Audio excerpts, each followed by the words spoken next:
Alhamdulillah wa kafa wassalatu wassalamu ala rasulil mujtaba Sayyidina wa habibina wa syafi'ina wa maulana Muhammadin al-Mustafa wa ala alihi wa ashabihi wa dhurriyyatihi wa kulli man tabi'al huda. Assalamualaikum warahmatullahi wabarakatuh. Waalaikumsalam. Puji syukur kepada Allah Subhanahu wa taala atas limpahan karunia-Nya. Mudah-mudahan setiap langkah yang kita tempuh menuju rumahnya yang mulia ini, tiap tapaknya menguburkan dosa-dosa kita, meninggikan derajat kita di sisi Allah Subhanahu wa taala, dan menjadi pemudah jalan kita semua menuju ke surga. Dan duduk kita semua semoga termasuk taman di antara taman-taman surga, tempat Allah mencurah-curahkan rahmat-Nya, menaunkan sayap-sayap malaikat-Nya, menurunkan sakinah ke dalam hati kita, dan menyebut-nyebut nama kita semua dengan bangga pada makhluk-makhluk mulia yang ada di sisinya. Jomblo, ma jomblo, wa ma adraka ma jomblo.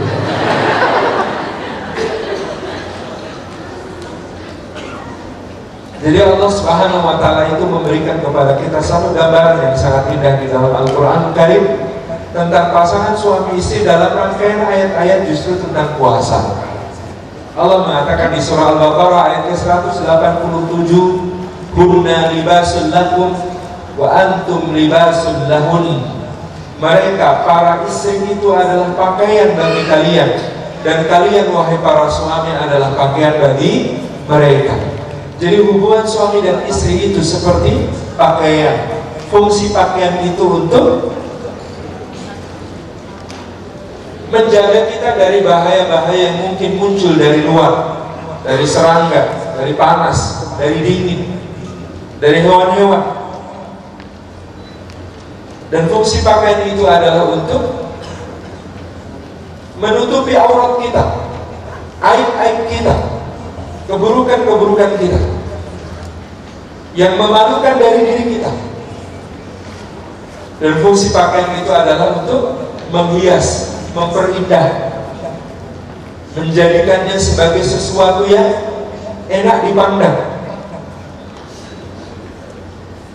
Dan fungsi pakaian itu adalah untuk kita menjadi orang yang bertakwa. Libasul taqwa dzalika khair, dan pakaian takwa itulah yang terbaik, menjaga kita dari dosa-dosa, menjaga kita dari hal-hal yang dimurkai Allah Subhanahu wa taala, menjaga kita selalu dalam keridhaan Allah.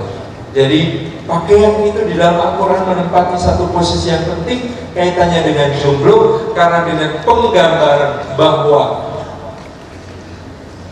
suami adalah pakaian bagi istri, istri adalah pakaian bagi suami, maka yang jomblo berarti belum.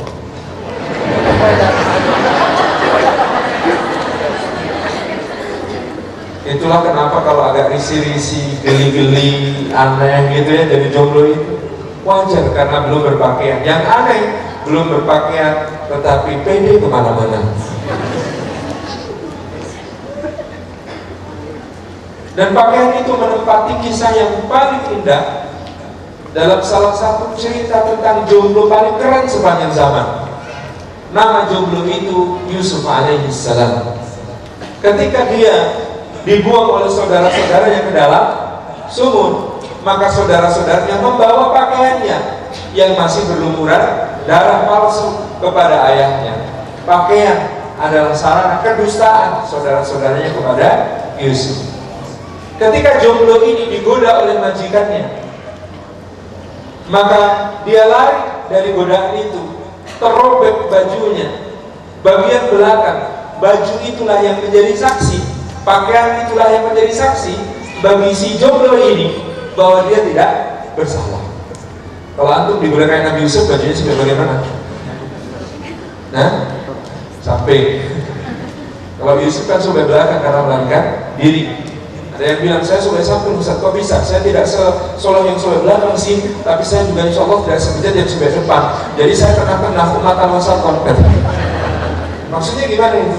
Ya tergoda sih, tapi gimana ya? Gitu. Ya nggak pengen sih, tapi kok banjir ya? Paham? Yang penting jangan sampai bajunya nggak sobek. Khawatirnya itu karena dilepas duluan. Subhanallah.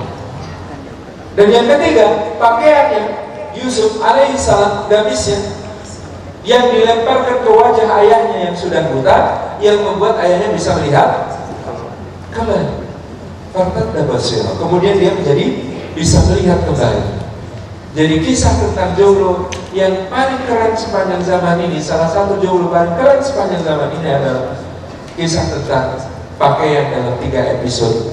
Episode kedustaan saudara-saudaranya, episode digoda, dan episode reuni keluarga.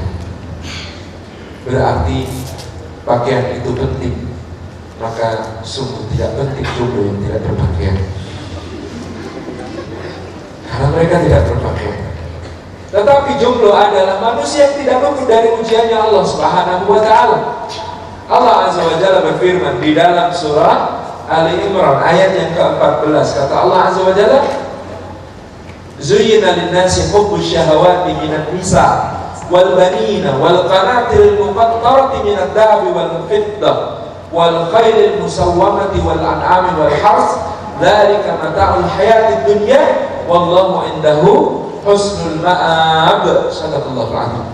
Kata Allah Subhanahu wa Ta'ala, zuyyina, dihiaskan, dijadikan indah, dijadikan mempesona, linnasi, bagi manusia. Apa yang dijadikan indah dan mempesona bagi manusia?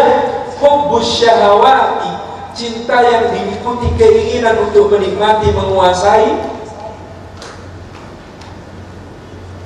Dari apa yang dia cintai itu? Hub dirangkai oleh Allah dalam ayat ini dengan asyahawat, cinta yang diikuti keinginan untuk memiliki, menguasai, merasakan. Dari apa yang dicintainya itu? Minan nisa'i, pertama-tama dari tentang wanita. Ujian pertama bagi laki-laki adalah wanita. Kalau ada yang diuji dengan sesama laki-laki, bersabarlah dan segera sembuhkan diri.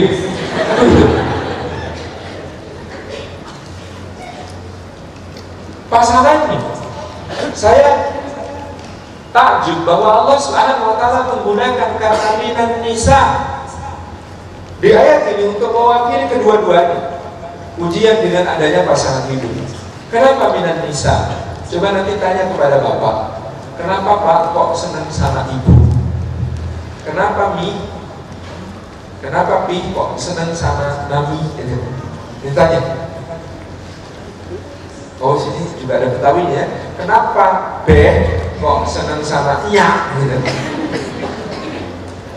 Ya yang dari tunjuk mas ya.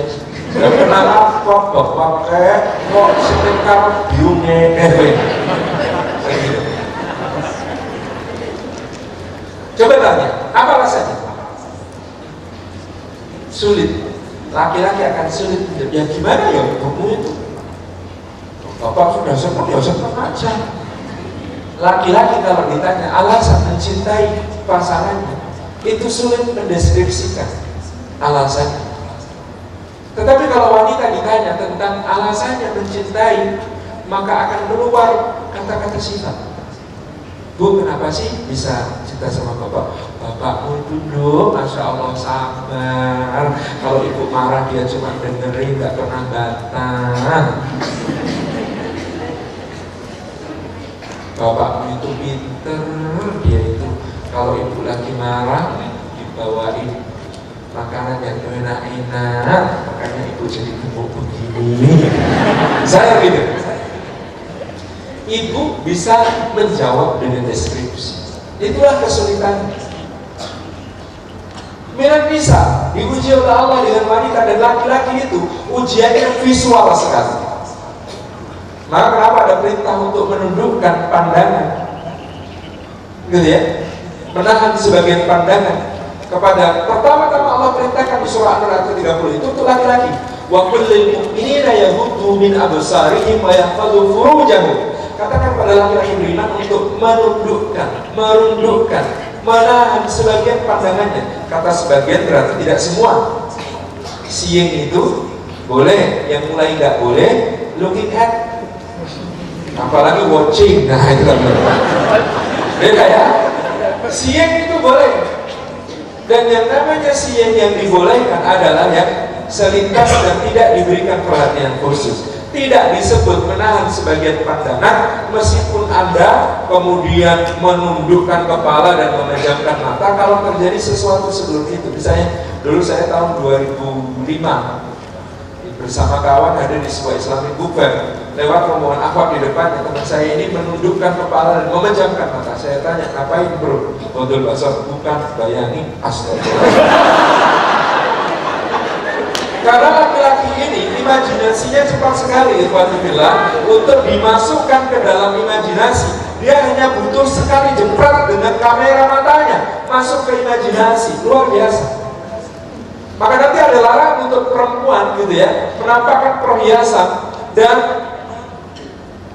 membiarkan perhiasan berbunyi. Bagi wanita gitu ya, nanti auditori juga berbahaya. Mendengar suara seorang lelaki itu bisa membentuk rupanya. Bagi perempuan begitu, apalagi bagi laki-laki. Anda mendengar pengumuman di bandara kepada para penumpang pesawat segini Indonesia, nomor penerbangan sekian, dipersilakan masuk pesawat melalui pintu nomor 3. Anda sudah kebayang kok wajahnya kayak apa, ya kan? Padahal Anda nggak tahu benar tidak bayangan Anda. Yang penting Anda membayangkan, itu intinya. Subhanallah, laki-laki. Maka ujian visualnya laki-laki itu dahsyat, sehingga Rasulullah memberikan arahan untuk betul-betul basarnya sesuai ayat ini, benar sebagai pandangan. Kadang-kadang kita kalau belum ada riset dari barat, kita belum percaya. Tapi ada sebuah riset dari University of California at Berkeley, Department of Psychology, bekerja sama dengan John Hopkins Medical School tentang apa dampak seseorang ketika kemudian dia memandang. Jadi ada laki-laki memandang pasangan potensialnya. Anda tahu pasangan potensial? Pasangan potensial itu yang ada dalam angan-angannya. Kalau sudah ikhwan-ikhwan begini, pasangan potensialnya pasti kemudian hijabnya lebar. Bagaimana kalau lebih susah menundukkan pandangan pada yang hijabnya lebar daripada yang tidak hijab, ya kan? Karena pasangan potensialnya. Wah, antum nggak gitu. Pasangan potensial ada bayangan. Begitu melihat, apa yang terjadi pada seorang lelaki? Pupil matanya membesar. Jadi diukur, ternyata laki-laki yang memandang pasangan potensial, reaksi pertama tubuhnya adalah pupil matanya membesar. Ketika pupil mata membesar, dia mengirim sinyal ke otak. Di otak dilepaskan satu sekresi zat namanya dopamin. Apa yang terjadi pada dopamin? Dopamin ini memberikan rasa nikmat, rasa nyaman. Pengennya ngeliatin subhanallah. Ini pertama yang masuk dopamin di otak. Apa yang terjadi setelah dopamin? Masya Allah, kemudian dari otak dikirim sinyal untuk kemudian mensekresi hormon adrenalin. Apa yang terjadi kalau adrenalin sudah keluar? Deg-degan, debar jantung lebih cepat, darah beredar di dalam denyut nadi lebih cepat. Jadi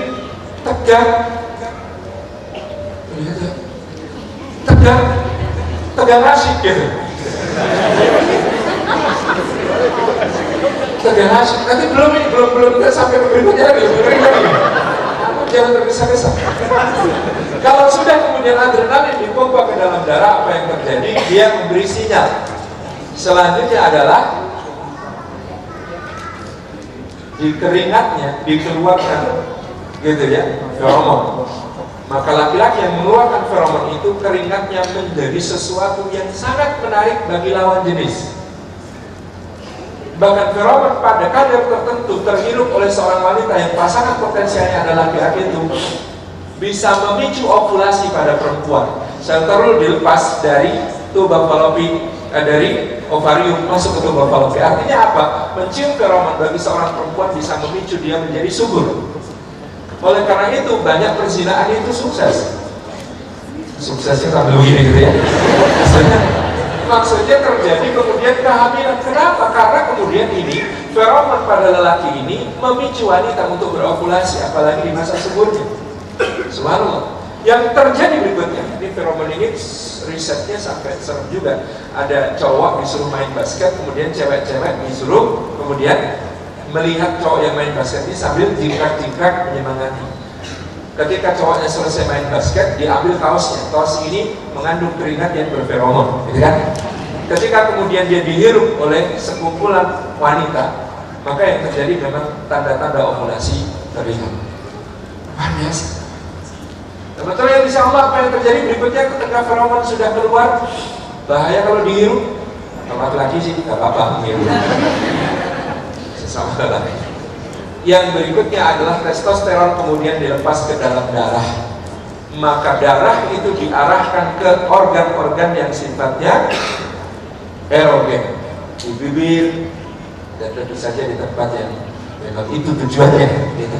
Pada saat seperti itu dikatakan oleh penelitian itu, seorang lelaki sudah tidak bisa lain memikirkan kecuali satu hal itu, seks. Wah, biasa dampak memandang pada seorang pria.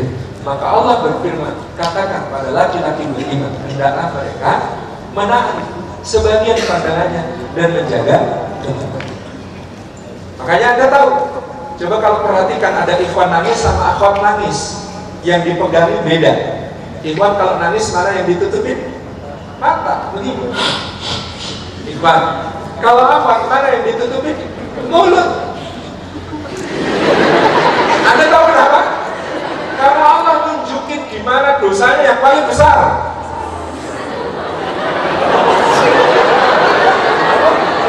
Dosanya lelaki itu mata, dosanya perempuan lisan.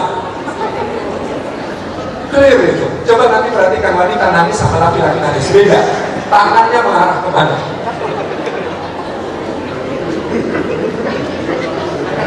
Oh, dua-duanya tuh, Masya Allah. Jadi dua tangan, satu pegangin mata, satu pegangin mulut, gitu kan? Gitu. Nah, tadi saya menyampaikan wanita itu tidak mudah jatuh pada ujian yang berbentuk visual. Seganteng apapun seorang lelaki, gitu ya, kalau kemudian Anda tidak sedang berada pada titik tertentu yang membuat Anda tergoda dengan fisik, Anda tidak tergoda. Yang membuat Anda lebih tergoda adalah touch, sentuhan. Semula sentuhan psikis, lalu kemudian menjadi sentuhan fisik. Itu yang sangat berbahaya untuk perempuan. Touch psikis itu apa? Diperhatiin, ditanyain sarapan apa belum, pakai apa, dibangunin qiyamul lail, dikirimin ayat pakai emot lucu, bunyinya ya ayyuhal muzammil qumil laila illa qalila. Yang gitu-gitu itu bikin runtuh apa? Lebih bikin runtuh daripada tampang ganteng kayak apapun pada kondisi tertentu. Perhatian, touch psikis.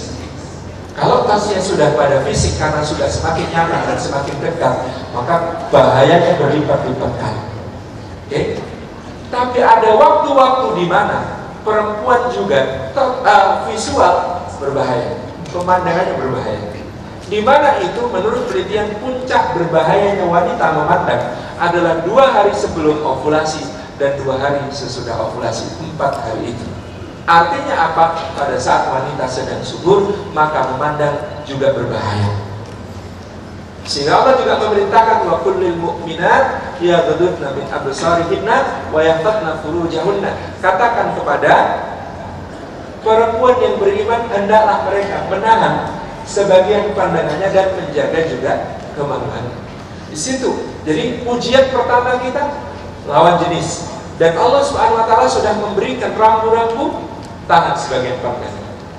Kalau kami yang sudah menikah, ada wilayah yang diberikan Allah begitu indah untuk menjaga diri. Jadi begini, ya ma'syarus syabab, man istata'a minkumul ba'ah falyatazawwaj, fa innahu aghaddu lil basari wa ahsanu lil farj, wa man lam yastati' fa 'alaihi bis-sawm, fa innahu lahu wija'. Kata Nabi sallallahu alaihi wasallam, wahai sekalian pemuda, barang siapa di antara kalian sampai pada kualifikasi yang namanya ba'ah. Apa itu ba'ah? Al-qudrah 'alal jima' wal mahru wan nafaqah. Kemampuan untuk kemudian melakukan hubungan seksual plus kemampuan memberi mahar dan nafkah, itu namanya ba'ah. Kata Imam As-San'ani. Kemudian di situ Rasulullah SAW mengarahkan fal yatazawwaj, maka hendaklah dia beristri. Fa inna wa ghadul basar, karena yang namanya punya istri itu lebih bisa menundukkan pandangan seorang lelaki. Kenapa? Kalau punya istri kok bisa lebih menundukkan pandangan? Karena ada alternatifnya. Kalau Anda melihat pemandangan berbahaya di dekat Anda, seperti saya langsung berpaling ke wallpaper handphone.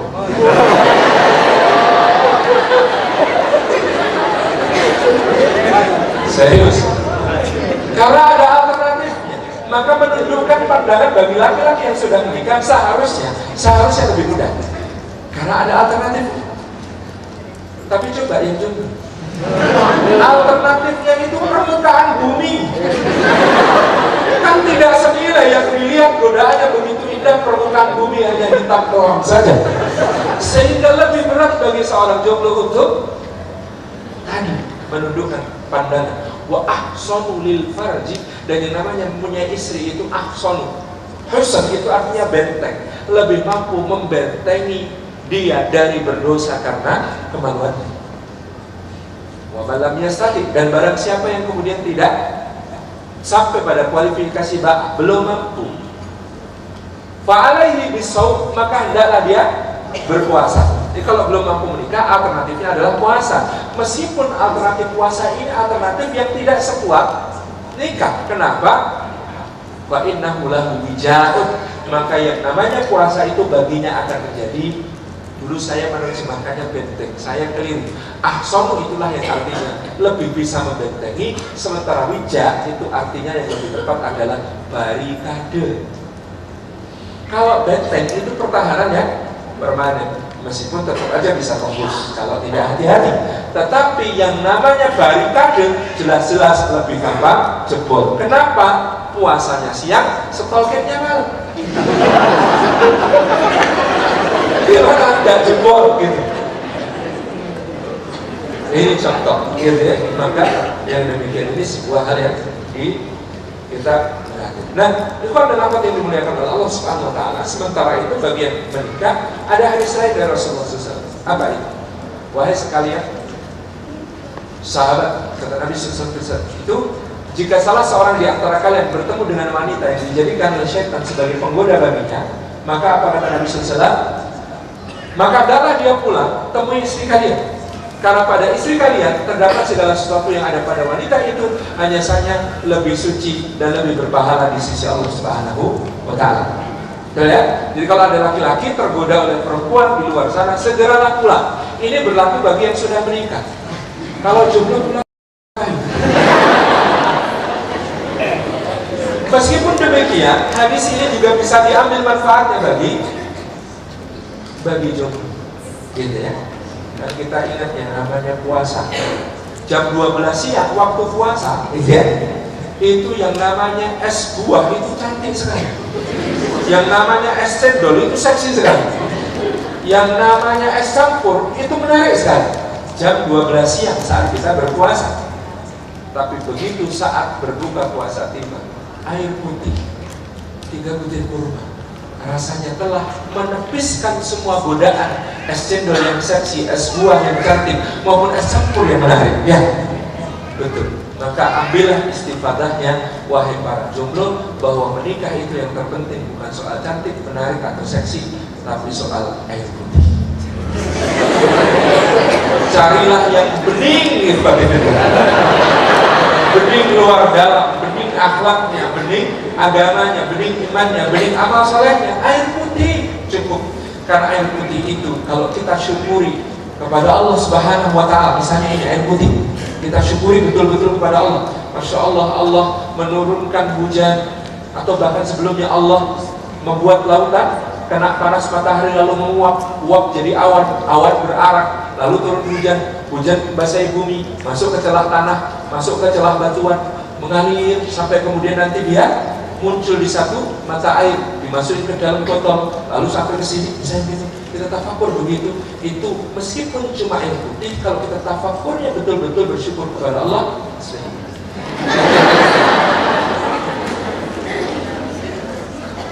ada manis-manisnya.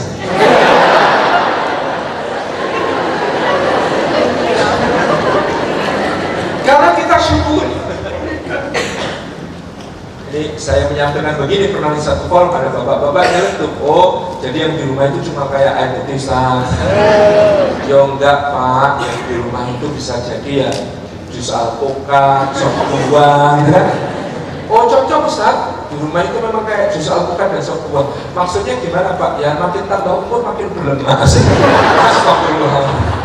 Ngawur. Ibu-ibu ya, ada yang ibu-ibu sudah menikah ini. Oh jomblo semua ya kan? Masya Allah ya. Jadi rahimahullah, ujian pertama itu zuyina linnasi hubbu syahawati minan nisa. Maka waspada pada bagian ujian pertama ini, karena kalau ujian pertama saja tidak lolos, susah lolos di ujian-ujian berikutnya. Wal badi, anak-anak sendiri maupun anak orang lain. Begitu. Kata kawan saya yang sudah menikah, kalau ingat anak kecil, kalau lihat anak kecil, dia kan tugasnya jauh dari keluarga gitu. Kalau lihat anak kecil, ingat anak sendiri. Kalau lihat akhwat, lupa istri sendiri. Astagfirullah. Teman-teman saya lucu-lucu gitu ya. Itu menggambarkan siapa temannya sebenarnya. Subhanallah. Ya, ujian anak-anak yang berikutnya. Nanti kalau anak-anak sama istri bekerja sama, semakin repot lagi nanti ujian. Tambah lagi ujian berikutnya, gitu ya. Wal qanatir muqattarati minad dhahabi wal fiddah. Kita akan diuji dengan emas dan perak, harta. Setelah itu ada lagi wal khailal musawwamah, dan kendaraan-kendaraan pilihan. Dulu waktu belum nikah itu punya sepeda motor, yang penting rodanya mau gelinding. Begitu sudah menikah itu kemakan gengsi. Mulai dari merek ke arah seri ke arah tahun pembuatan gitu. Gak habis-habis. Wal khailal musawwamah wal an'am, dan binatang ternak yang beranak pinak, kita pengen investasi terus supaya bertambah-tambah harta kita kan ujian berikutnya.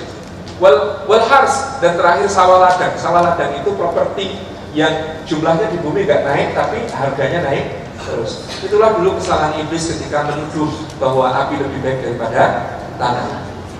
Siapa bilang api lebih baik dari tanah? Dari dulu harga Korea itu segitu aja, harga tanah naik terus. Ya kan kita terbuat dari tanah, harusnya kita juga naik terus. Dan siapa bilang api itu lebih baik dari tanah? Api itu merusak, membakar, menghancurkan, baunya busuk, dan dia tidak bisa hidup kalau tidak ada yang dihancurkan. Itu kehidupan yang sangat mengerikan, hidup untuk menghancurkan yang lain. Sementara kita tanah itu lembut, tabah, dan juga menumbuhkan, menyuburkan bagi yang lain. Terima kasih, kita sambung sudah Isya. Assalamualaikum warahmatullahi wabarakatuh.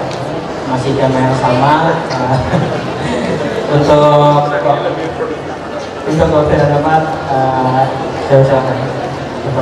Alhamdulillah, salatu wassalamu ala rasulillah wa ala alihi wa sahbihi wa mawalah wa la hawla wa la quwwata illa billah.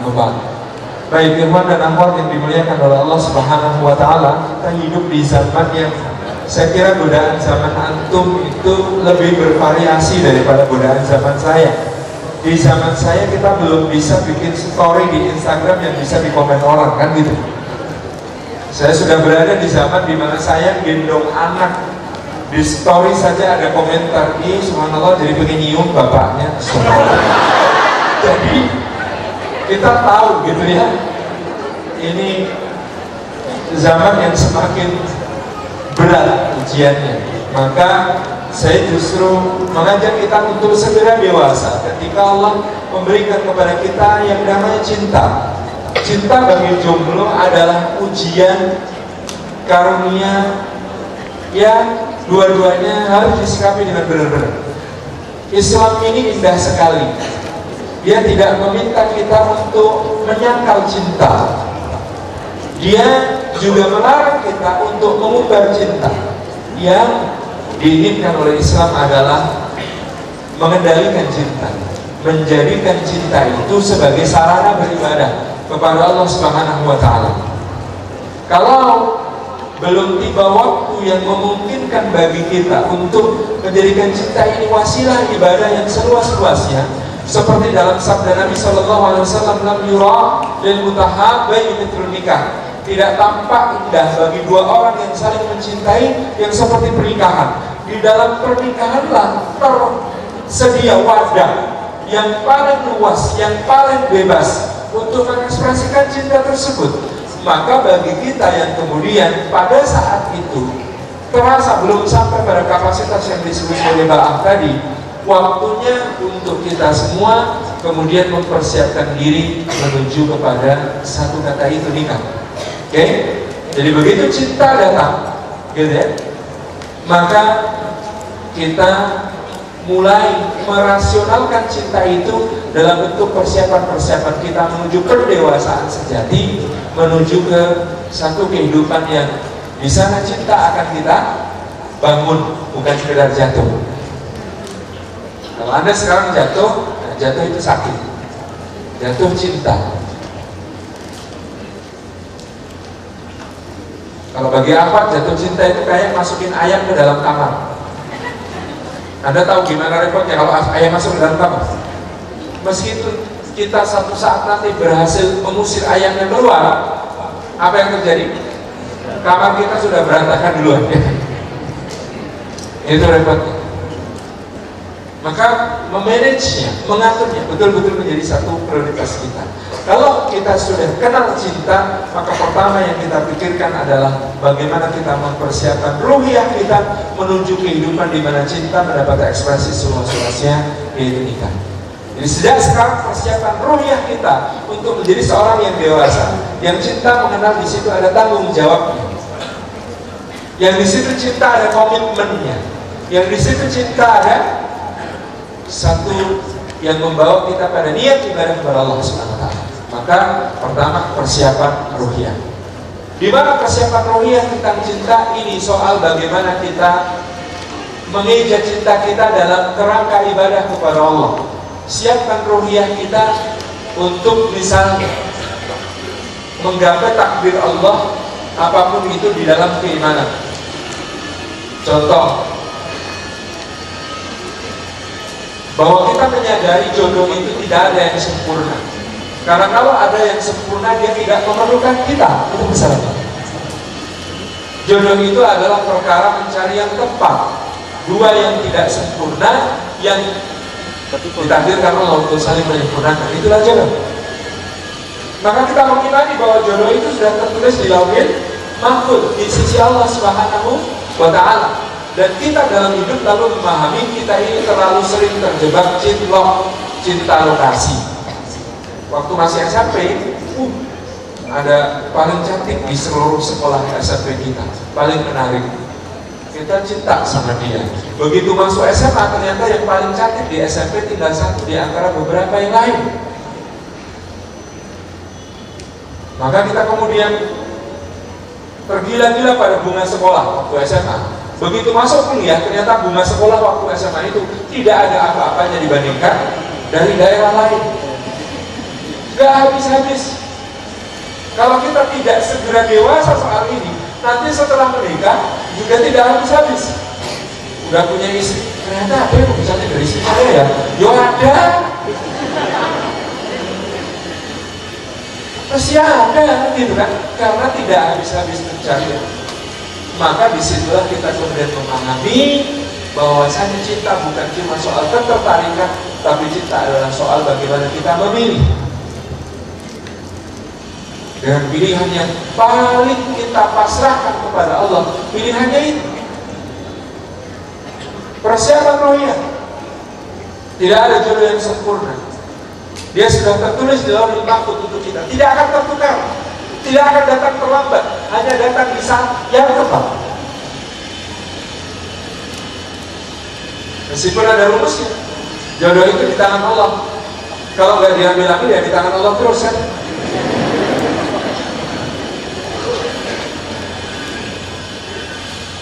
Maka, ikhwan, misalnya saya mengetes Anda tentang betapa kita harus siap berdewasa dalam menerima segala ketentuan Allah.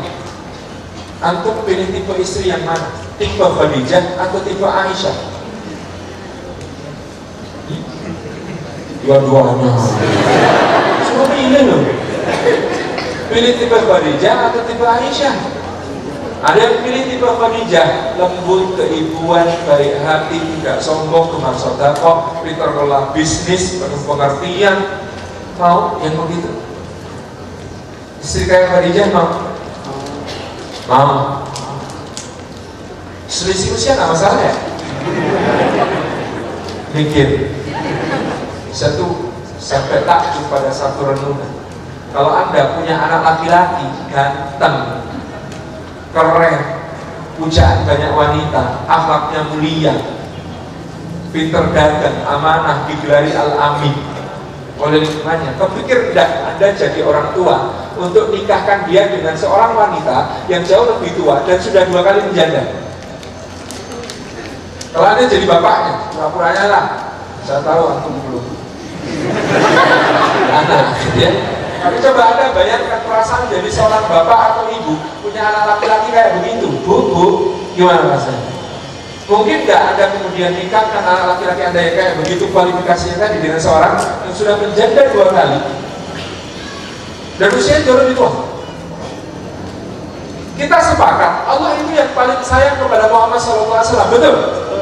Tapi ternyata Allah memilihkan Khadijah untuk Muhammad. Menarik loh. Kok bisa Allah pilihkan Khadijah untuk Muhammad? Karena Allah Maha tahu jangkauan ilmu Allah sampai ke masa depan. Nanti pada saat Muhammad SAW mendapatkan wahyu pertama, apa yang terjadi? Shock, pucat pasi, gemeteran, jatuh bangun berulang kali sampai depan pintu, menggigil, Zamiluni, Zamiluni, ya Khadijah, Zamiluni. Itu Muhammad SAW dalam keadaan mendapat wahyu pertama, shock, jiwa raga seperti itu. Kalau istrinya kira-kira seusia beliau atau lebih muda, lihat suami ucap gemetaran, menggigil, berkeringat dingin begitu, ya Allah mas, ada apa ini mas? Ya Allah mas, ada sesama kayak gini mas.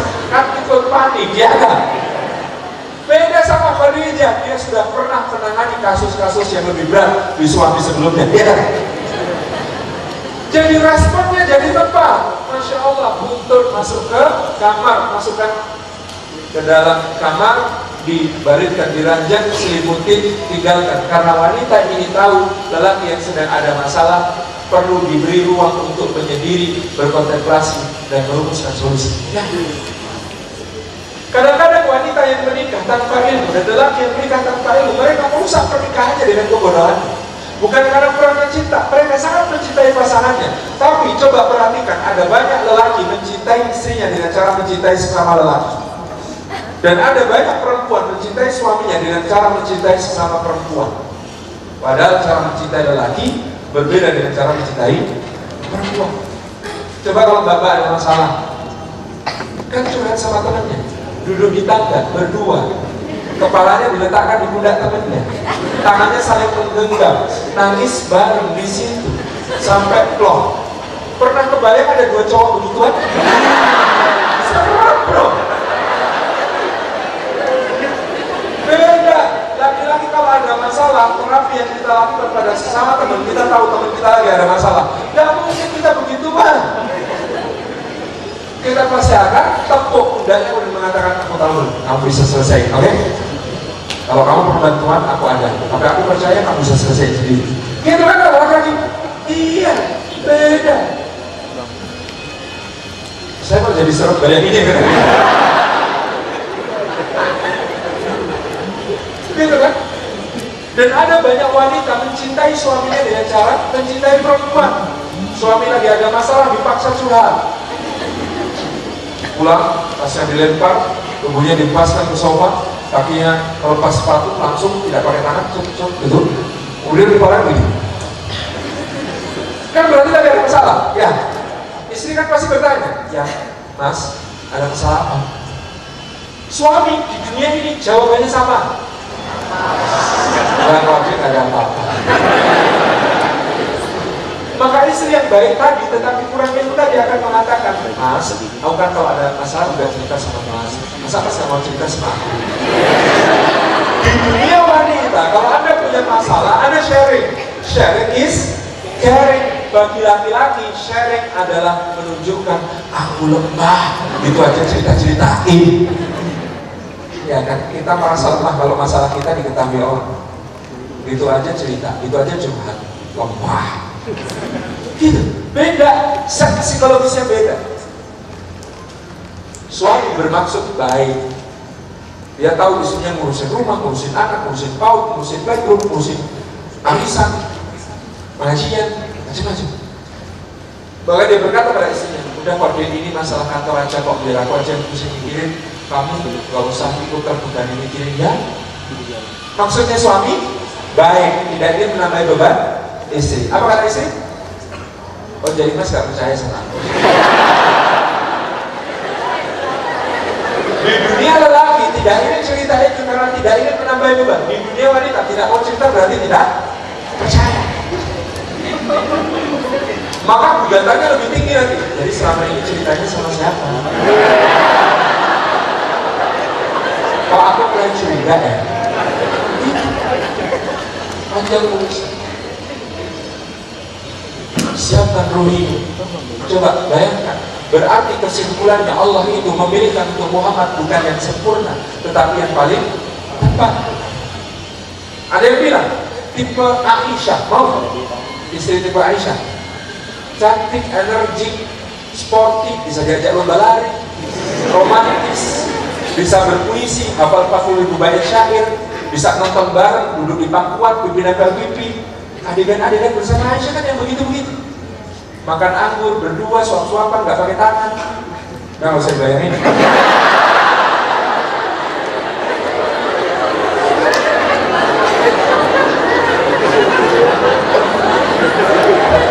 Jadi bayangin. Masya Allah. Itu adegan-adegan bersama Aisyah kan yang romantis kan? Siap punya istri kayak Aisyah. Siap dengan cemburu. Banting kiri depan tamu sampai hidangnya berhamburan, tamunya melongo 5 menit. Berat punya istri Aisyah. Tidak semua mampu. Ya memang tidak semua, cuma Rasulullah yang mampu. Tidak ada pasangan sempurna, bahkan untuk lelaki yang paling sempurna bernama Muhammad SAW. Ridha kepada takdir, ridha pada pembagiannya Allah Subhanahu Wa Taala. Istri Anda nanti ada yang paling cantik. Kalau rumput tetangga tampak lebih hijau, biasanya terbuat dari plastik. Itu aja. Begitu nanti Anda menikah, Anda belajar untuk menjadikan dia sebagai qurrata a'yun, penyejuk mata dan hati. Sehingga Anda mau tidak mau akan mengatakan, ketika istri sedang bikin jengkel, ini lagi acting ini, aslinya solihah, lagi acting ini. Ketika istri penampilannya sedang tidak meyakinkan, roll rambut belum dilepas, masker belum dihapus, daster tambalan 7 tempat, gitu ya. Masak sambal terasi ambuni gitu ya, baunya sampai kemana-mana gitu ya. Maka katakan pada dia, ini lagi menyamar ini. Aslinya istri saya itu 70.000 kali lipat lebih cantik daripada bidadari yang paling cantik. Nanti kalau masuk surga, sekarang adanya kayak begini. Apa sabar. Sama dengan suami, kalau lagi bikin jengkel bilang lagi acting. Aslinya soleh, aslinya. Sekarang lagi acting, jangan lama-lama actingnya. Kan gitu, orang tuain. Jadi ini kita belajar untuk kemudian menjadikan pasangan kita wahana untuk mendewasakan diri kita makin dekat kepada Allah. Ini belajar, ini belajar.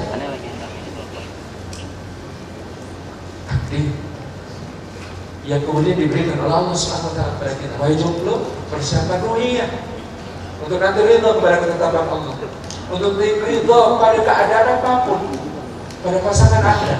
Dialah the best yang bisa Anda dapat di dunia, dan ukurlah diri Anda. Saya pernah menangani kasus hendak bercerai yang sangat antik.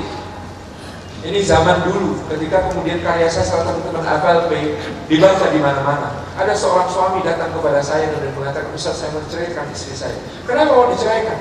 Karena istri saya tidak seperti novel-novel FLP itu. Hah? Saya bilang, are you serious? Novel gitu loh. Kan dulu ada novelnya Mbak Izatul Jannah, Setitik Kabut Selangsa Cinta, gitu ya. Ada novel-novel begitu yang menggambarkan rumah tangga pasangan aktivis yang penuh dengan romantika. Istri saya nggak kayak novel ini. Loh kok sampean dulu nggak nikah sama novel aja? Zaman itu belum terkenal Pak Novel Baswedan ya gitu.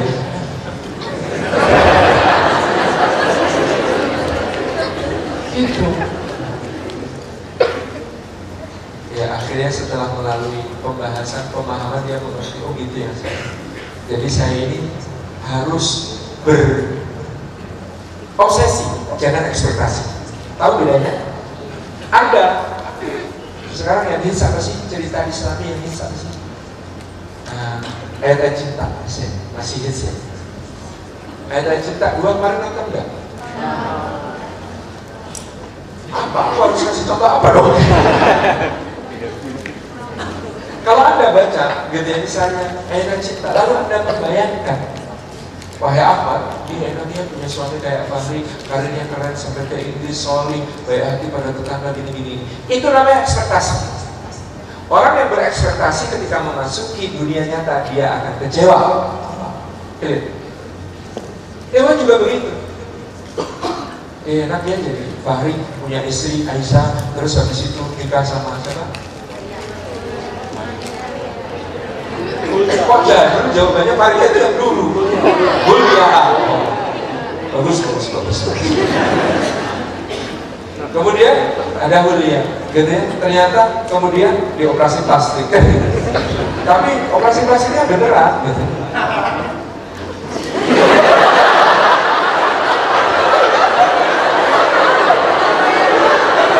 Gitu ya. Jadi apa sih oh ya, enak banget jadi kan itu Anda berekspektasi. Kalau Anda berobsesi, Anda tidak akan kecewa, Anda akan punya semangat untuk memberi. Gitu ya? Anda berobsesi itu artinya kalau Anda aku mau jadi istri yang lebih solehah daripada Aisyah. Aku mau jadi suami yang lebih soleh daripada Fahri. Itu obsesi. Jangan keliru sikap pada semua cerita. Apalagi nanti ada novel yang akan terbit, judulnya Sang Pangeran yang Menjadi Seri Terakhir. Saya yang nulis. Itu jangan sampai nanti salah ya. Jangan berekspektasi, tapi jadilah yang berobsesi. Berikan sesuatu, mensumbangsikan sesuatu, bukan untuk mendapatkan sesuatu. Anda nikah jangan yang dibayarkan nikah enaknya, ada yang masakin, ada yang mijitin kalau capek, ada yang cuci baju. Itu Anda mau nikah, apa mau mengumpulkan tukang laundry, tukang masak, sama tukang cuci? Ada juga kalau menikah, istri Anda yang sabar, tahu sabar? Pengeluh, capek banget masak dari tadi. Kerjaan skripsi gak nambah-nambah, depan laptop 2 jam, cuma tambah 2 baris. Padahal dicurahin begitu. Berat. Wahai jomblo, maka ruhiyah Anda harus sangat kokoh. Hubungan Anda dengan Allah harus sangat baik untuk kemudian berjalan pada sebuah pernikahan. Yang selanjutnya persiapan thaqafah, ilmu. Tadi saya sudah menyinggung, ada banyak orang menikah tanpa ilmu dan jadi masalah. Sepele-sepele jadi besar kalau tanpa ilmu. Kalau dengan ilmu, maka insya Allah menjadi sesuatu yang simpel, sederhana. Contoh, cara berpikir. Beda loh laki-laki dan perempuan. Laki-laki itu pikirnya kayak obat nyamuk, muter ke dalam. Perempuan itu kayak obat nyamuk, muter keluar. Sebenarnya itu supaya ketemu, tapi sering jadi nggak ketemu. Karena keluarnya terlalu keluar, masuknya terlalu masuk gitu. Nyambung. Maka Anda perhatikan kalau apa? Laki-laki kalau ngomong gimana? Coba ya kita sederhanakan masalahnya ya, jangan melebar kemana-mana dulu. Kita fokus pada isu yang ini, kita sederhanakan masalahnya. Habis itu kita kemudian bisa rumuskan solusinya. Oke? Tolong jangan melebar kemana-mana dulu. Kita fokus, kita sederhanakan supaya bisa ketemu solusi. Itu bapak-bapak, ya kan? Kata ibu-ibu apa? Jangan suka sederhanakan masalah, Mas, ini semua penting. Dengerin dulu ceritaku. Semua itu ada hubungannya, tahu ya? Iya kan? Ibu-ibu itu relatif, hubungannya banyak. Sampai ada suami yang dulu, istri saya kalau marah jadi histeris. Histeris orang histeris, bukan histeris. Histeris itu gimana? Kalau dia marah pada satu kesalahan saya pada saat itu, pada waktu T, maka dia itu bisa menyebutkan semua kesalahan saya sejak awal pernikahan. Kamu dari dulu belum berubah, Mas, ingat gak dua keluarga kayak itu? Masalahnya gini juga, ya Allah, 4 tahun loh, Mas. Jangan dari dulu. Laki-laki itu berhitung, perempuan itu enggak. Tahu bedanya? Laki-laki itu dalam hubungan mereka berhitung, perempuan enggak. Kalau aku sudah nemenin kamu 3 hari 3 malam, please, aku perlu waktu 3 jam untuk diriku sendiri. Aku mau ngopi sama teman-teman. Itu logika lelaki. Logika perempuan, kalau kau mencintai aku, kita harus bersama selamanya. Beda.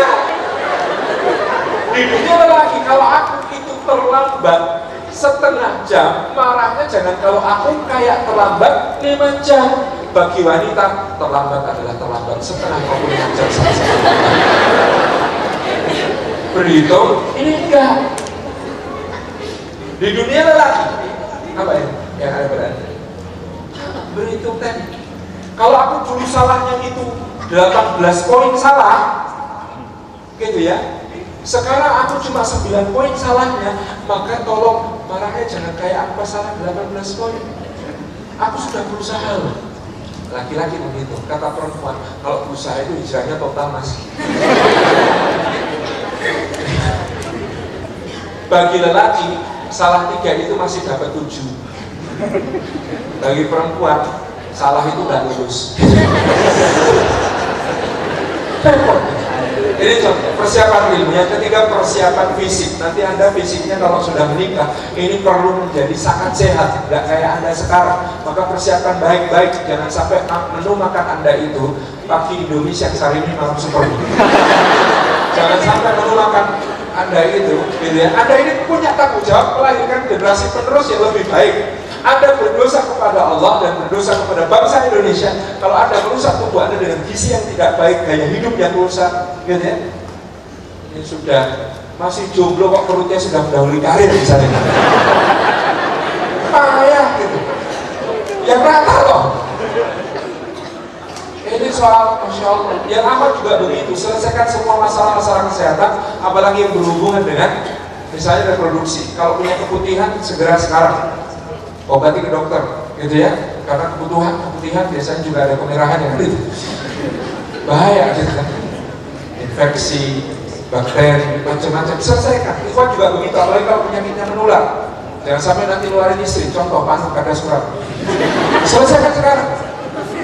Olahraganya diatur, gaya hidupnya diatur, sehat, gitu ya, melahirkan generasi berikutnya sehat. Persiapan fisik, persiapan ekonomi. Akhwat, kalau ikhwan belajar untuk how to earn, bagaimana menghasilkan sesuatu, akhwat harus pintar, mempunyai keterampilan bagaimana caranya menghabiskan uang. Kalau banyak finansial rumah tangga bermasalah bukan karena tidak punya kemampuan menghasilkan uang, tetapi karena tidak punya kemampuan untuk menghabiskan uang. Tidak tahu prioritas, mana yang harus belanja, mana yang enggak. Tidak tahu bedanya antara kebutuhan dengan keinginan, dan seterusnya. Harus pintar ya, pintar belanja. Oke? Terakhir, persiapan sosial karena Anda akan berhadapan dengan masyarakat. Nanti kita menikah, itu belum sempat selesai belajar jadi suami, sudah harus belajar jadi bapak. Belum sempat belajar jadi bapak, harus sudah belajar jadi ketua RT, jadi tumpuan dan harapan keluarga. Ada yang sakit kita yang diketuk, ada yang sakit mau kita yang diketuk, diminta talqin gitu. Ada yang kemudian menikahkan anaknya, kita diminta untuk jadi juru bicara pelamar gitu, macam-macam. Itu artinya Anda akan menjadi poros sosial dengan masyarakat untuk mengarahkan mereka kepada kebaikan-kebaikan. Oke, persiapan ruhiyah, persiapan sakafiyah, persiapan jasadiyah, persiapan keputusaniyah, persiapan ijtimaiyah. Selesai. Lengkapnya ada di buku Bahagianya Merayakan Cinta. Masya Allah. Alhamdulillah. Oke, kita udah pada sesi terakhir dan ada beberapa poin yang sudah disampaikan oleh Ustadz dalam menjemput jodoh agar tidak jomblo lagi. Salah satunya adalah kita untuk dari kita masing-masing adalah mempersiapkan ruhiyah. Lalu kita juga harus belajar terus dengan ilmu, perkuat dengan ilmu, isi dengan ilmu, karena segala sesuatu hal tidak dijalankan dengan ilmu akan berantakan, akan tidak jelas. Mungkin benar tadi kata Ustaz, cinta sama cinta, cuman akan sangat berantakan kalau tidak didasari dengan ilmu. Lalu niatkan untuk beribadah karena Allah, karena jika sudah lurus niatkan karena Allah, insya Allah apapun permasalahan yang ada di dalam rumah tangga, insya Allah Allah akan bantu. Insya Allah pasti ada jalan dan pasti ada celah, pasti insya Allah. Dan persiapkan fisik, persiapkan ekonomi, dan persiapan sosial. Masya Allah. Itu beberapa poin yang bisa saya catat dan semoga ini menjadi ilmu yang luar biasa dan bekal untuk kita untuk kedepannya dan berkah untuk kita semua. Amin ya rabbal alamin.